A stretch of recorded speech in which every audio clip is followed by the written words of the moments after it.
Seperti apa sih sejarah dari Museum Kebangkitan Nasional ini? Penasaran kan sama koleksi yang ada di museum bertemakan Sekolah Dunia Pendidikan Kedokteran ini? Selengkapnya hanya di National History.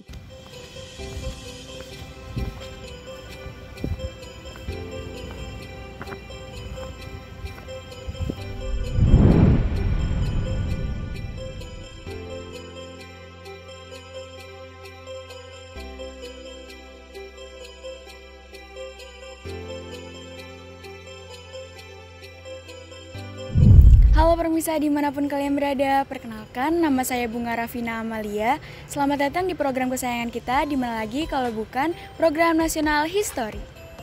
Nah, supaya nggak bosen nih, tim National History akan ngajak kalian berkeliling-keliling museum yang bertemakan pendidikan kedokteran. Dan nggak cuma ngajak berkeliling-keliling aja, tapi tim National History akan ngasih informasi-informasi tentang museum ini. Penasaran kan? Yuk ikutin terus!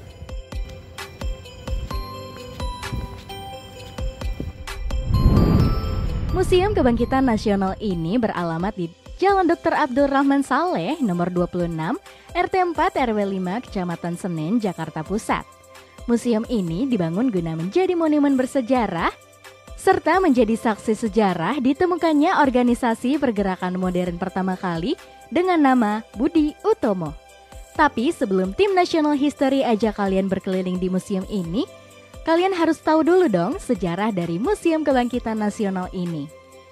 Jadi Museum Kebangkitan Nasional ini dulunya merupakan sekolah yang bernama Stovia.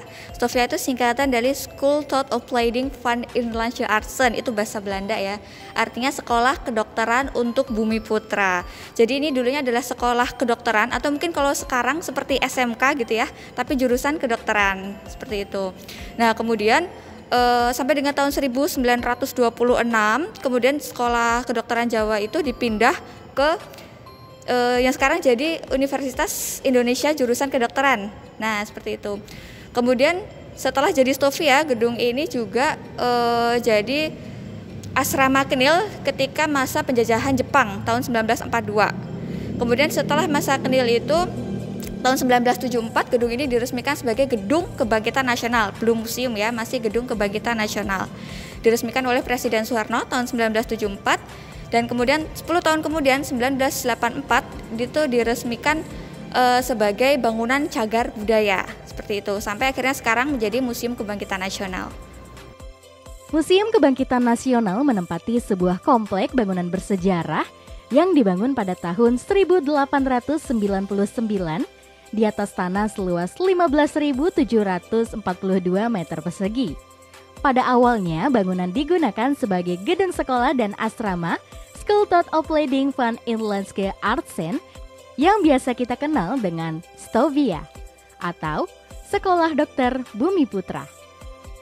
Bangunan dari gedung Stovia terlihat sangat kokoh karena bangunannya terdiri atas susunan tembok yang tebal. Stovia sendiri merupakan penyempurnaan dari sistem pendidikan kedokteran Sekolah Dokter Jawa yang didirikan pada tahun 1851 di Rumah Sakit Militer Weltevreden atau yang kita kenal sekarang Rumah Sakit Pusat Angkatan Darat Gatot Subroto. Sekolah Dokter Jawa ini menempati salah satu bangunan yang ada dalam rumah sakit militer karena pengajarnya merangkap sebagai dokter di rumah sakit tersebut.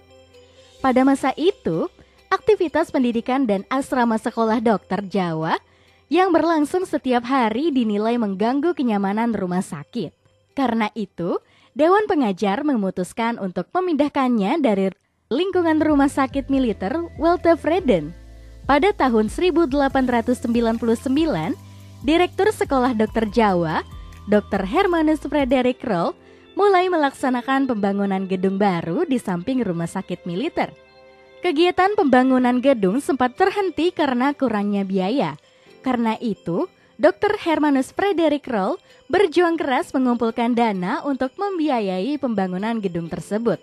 Pembangunan gedung dan asrama pelajar kedokteran dapat diselesaikan pada September 1901 berkat bantuan pengusaha perkebunan dari Delhi. Tanggal 1 Maret 1902, gedung tersebut secara resmi digunakan untuk pendidikan kedokteran dan asrama yang dilengkapi dengan berbagai macam fasilitas yang dibutuhkan oleh orang yang menempatinya. Gedung baru tersebut menjadi tempat belajar dan tempat tinggal yang menyenangkan karena lingkungan sekitar gedung sangat asri. Halaman gedung dipenuhi tumbuhan-tumbuhan dan tanaman-tanaman yang indah. Pemanfaatan gedung baru ini menandai terjadinya perubahan dalam sistem pendidikan kedokteran di Hindia Belanda. Sekolah Dokter Jawa diganti menjadi School tot Opleiding van Inlandse Artsen atau STOVIA atau Sekolah Dokter Bumi Putra dengan masa pendidikan 9 tahun.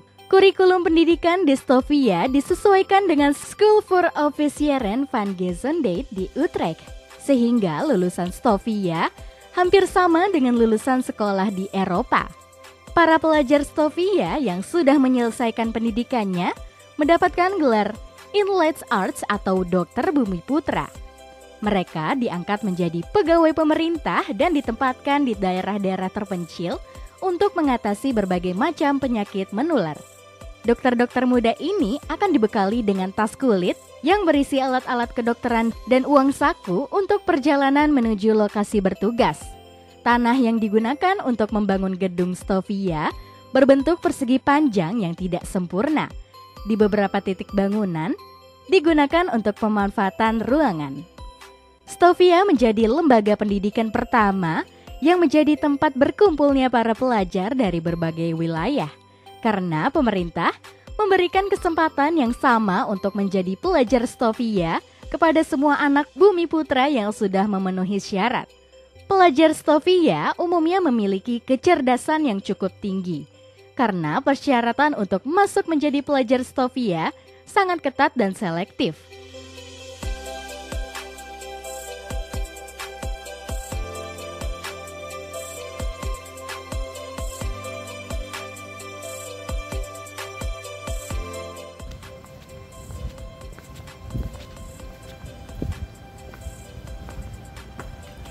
Halo permisa, masih pada fokus kan dengan topik pembicaraan kali ini? Nah, tim Nasional History juga udah gak sabar ngajak kalian berkeliling museum ini. Eits, tapi tunggu dulu. Kalian boleh kok ngambil cemilan untuk nemenin kalian berkeliling museum ini. Jangan kemana-mana ya, stay tune in National History.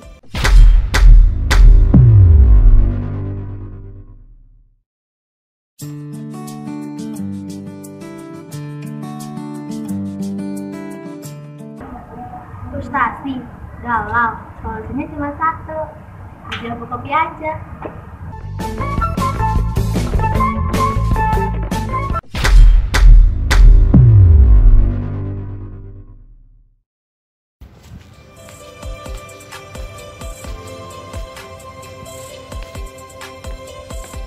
Setelah tadi, tim Nasional History telah memberikan sedikit flashback tentang museum ini, maka kali ini tim Nasional History akan mengajak kalian berkeliling-keliling untuk melihat koleksi-koleksi yang ada di museum ini. Are you ready? Go! Gedung Kebangkitan Nasional ini hanya ada satu lantai. Dan yang paling unik, gedung ini berbentuk melingkar. Jadi Museum Kebangkitan ini kita punya dua alur tata pamer. Kalau kita masuk dari pintu masuk, kemudian ke sebelah kanan itu ruang tata pamer sejarah kedokteran. Kemudian kalau ke sebelah kiri itu ruang sejarah kebangkitan nasional. Seperti itu. Secara umum, Museum Kebangkitan Nasional ini memamerkan benda-benda bersejarah yang berhubungan dengan tempat ini. Mulai dari dokumen bersejarah, peralatan kedokteran, pakaian, senjata-senjata, patung, lukisan, foto,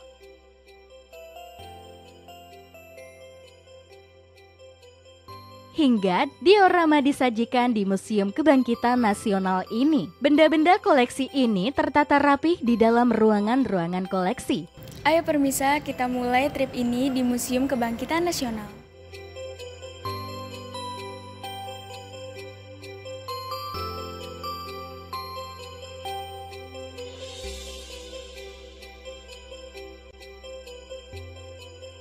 Yang pertama, ruang Nusantara. Nah, seperti yang kita tahu, Kepulauan Indonesia salah satu wilayah paling vulkanik di dunia. Wilayah Indonesia juga dikaruniai tanah yang subur yang memungkinkan beragam tanaman yang bisa dijual dengan nilai yang tinggi. Kemudian, ruang masa kolonialisme yang menceritakan sejarah bangsa Belanda di Indonesia yang dibagi menjadi dua masa, yaitu VOC atau Persekutuan Dagang Hindia Timur. Kita lanjut lagi, ada ruang perlawanan lokal di Nusantara. Di ruangan ini, kalian bisa melihat beberapa senjata yang digunakan pada saat masa penjajahan bangsa Belanda. Lalu kita beranjak ke ruangan politik etis. Pada tahun 1899, Corat Theodor van Deventer menulis artikel berjudul Hutang Kehormatan yang berisikan himbauan agar pemerintah kerajaan Belanda mengembalikan keuntungan bersih yang diterimanya kepada rakyat jajahan. Pelaksanaan politik etis ini jauh dari tujuan awal untuk mensejahterakan rakyat, yang dimana kebijakan tersebut digunakan untuk mendapatkan keuntungan. Nah, kalau ruangan ini merupakan ruangan yang berisi informasi tentang sistem pendidikan masyarakat Indonesia sejak masa Hindu-Buddha. Masyarakat mulai mengenal pendidikan pesantren yang dilakukan dengan cara klasikal. Sistem pendidikan Indonesia mengalami kemunduran pada masa penjajahan karena pendidikan tidak dijadikan sebagai sarana untuk mencerdaskan peserta didik. Oke deh, kita siap masuk ke ruangan selanjutnya pemirsa. Tapi masih pada semangat kan? Tim Nasional History aja masih pada semangat nih. Masa kalian enggak sih? Kalau untuk jumlah koleksi kita ada ribuan ya, itu ada data registrasinya sendiri, kebetulan bukan di bagian saya juga. Kemudian kalau untuk jenis-jenis koleksinya, tadi yang seperti sudah saya sebutkan ya, untuk yang di ruang tata pamer sejarah kedokteran, itu menyimpan koleksi berkaitan dengan alat-alat kedokteran yang digunakan pada masa lalu. Seperti itu, diantaranya ada alat perekam detak jantung, kemudian ada alat-alat medis tradisional gitu ya, seperti jimat-jimat, kemudian mantra-mantra dan sebagainya. Kemudian untuk yang di ruang sejarah pergerakan nasional atau sejarah kebangkitan nasional, itu kita menyimpan data-data yang berkaitan atau koleksi-koleksi yang berkaitan dengan tema tersebut. Misalkan kita punya peta Indonesia untuk menggambarkan bagaimana penjajahan itu masuk ke Indonesia. Kemudian juga ada ruang simulasi organisasi Budi Utomo itu berdiri, seperti itu. Oke, sekarang tim National History mau ajak kalian ke ruang Budi Utomo. Budi Utomo ditetapkan pada tanggal 20 Mei 1908. Pada tanggal 3 hingga 5 Oktober 1908, diselenggarakan Kongres Budi Utomo I di Sekolah Pendidikan Guru Yogyakarta. Kongres Budi Utomo berhasil memilih kepengurusan organisasi yang baru dengan diketuai oleh Raden Adipati Aryo Iskandar Tirtokusumo. Di ruang Budi Utomo ini, pemirsa bisa lihat lambang organisasi ini. Eits, penasaran ya? Kayaknya harus ditahan sebentar dulu nih pemirsa. Tim National History juga akan kasih beberapa hal menarik setelah ini. Bikin penasaran banget kan? Jangan kemana-mana, stay tune in National History.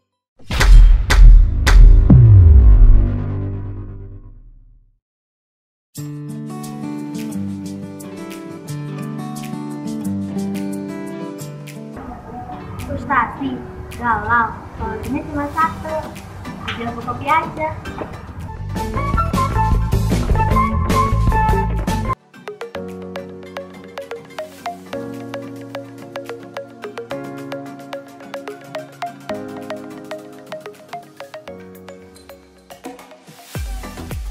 Cari kopi yang enak, Junior Kopi aja.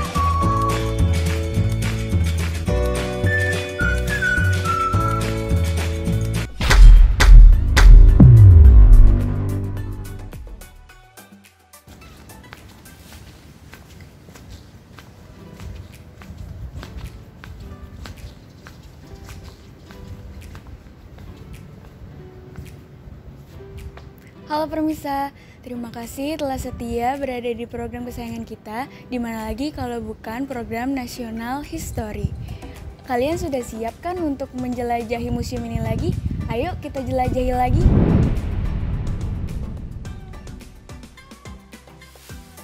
Sekarang kita jalan-jalan di ruang Stovia. Nah, kita mulai masuk ke ruang Stovia, satu yang bertajuk perubahan. Museum ini menyediakan beberapa bacaan yang dapat digunakan oleh pengunjung untuk mendapatkan informasi lebih lanjut mengenai dunia pengobatan tradisional Nusantara sebelum datangnya bangsa Barat. Lalu pada saat VOC datang dunia pengobatan Barat, harus berhadapan dengan berbagai penyakit tropis yang membuat mereka harus mengkombinasikan ilmu kedokteran Barat dengan ilmu kedokteran tradisional. Sekarang kita masuk ke ruang Stovia 4 yang bertemakan menuju dokter Indonesia yang bukan hanya sekedar inline skill arts. Di ruangan ini juga terdapat nama-nama lulusan pelajar Stovia. Nah pemirsa, tadi kita sudah melihat ruangan-ruangan Stovia. Tim National History juga akan ajak pemirsa untuk melihat ruangan anatomi. Saat masuk ke dalam ruangan ini, kita langsung melihat seorang mayat yang tergeletak di meja otopsi. Dan selanjutnya kita ke ruang asrama para pelajar Stovia. Ruangan ini digunakan sebagai tempat tinggal para murid Stovia. Ruangan ini bentuknya memanjang, lengkap dengan ranjang serta bantal dan guling. Di bawah ranjang juga terdapat beberapa koper atau tas milik para pelajar, serta di samping ranjang juga terdapat lemari kayu. Nah pemirsa juga perlu tahu nih, kalau barang-barang yang terdapat di ruangan asrama ini memang tidak asli. Tetapi pihak pengolah museum membuat replika yang sama persis dengan waktu itu. Jadi kalian masih bisa merasakan auranya kok pemirsa. Kalau untuk kegiatan pembersihan koleksi setiap hari kita lakukan. Setiap hari kita lakukan dan itu bertahap. Jadi ada kalanya kita khusus kalau di bahasa museum itu konservasi ya. Kita khusus mengkonservasi alat-alat logam. Kemudian di saat yang lain kita fokus untuk mengkonservasi koleksi yang berkaitan dengan lukisan seperti itu. Jadi konservasi itu kita lakukan setiap hari secara bertahap dan terskema gitu.